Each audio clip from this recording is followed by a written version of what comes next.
Hey guys, welcome to Outlaw Edge. So here's another quick tech tip for you. When you're welding something together and it's round, it's kind of a pain in the neck to weld.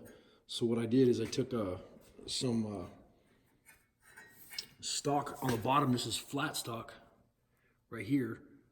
And then this is, I believe this is 3/4 inch by 3/4 inch angle iron. And I ran a square on this side and a square on this side.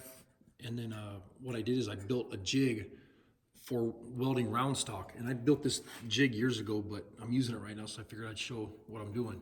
So anytime you have like some round stock that you want to weld together and it's kind of a pain in the neck to get to or to weld, because you got to hold it just perfectly in the crotch of this angle iron, and you're using this for a jig to weld.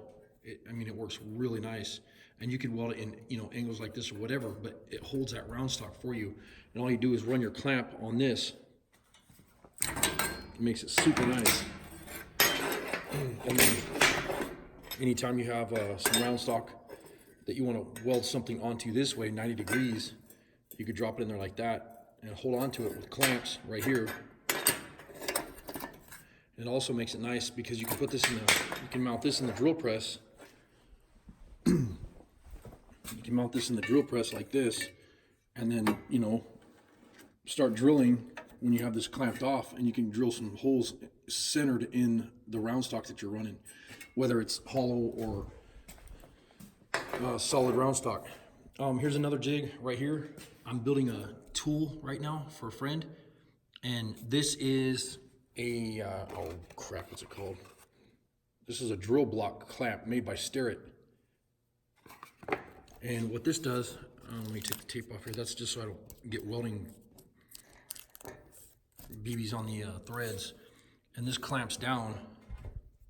And you can see what it does. It holds that round stock there. I'm holding that piece in there.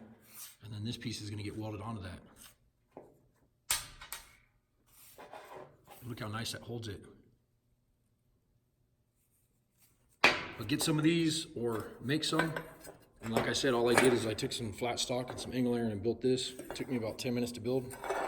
Super handy. You'll use the heck out of it. There's your tech tip for the day, coming from Minnesota Outlaw Customs. Thanks for watching.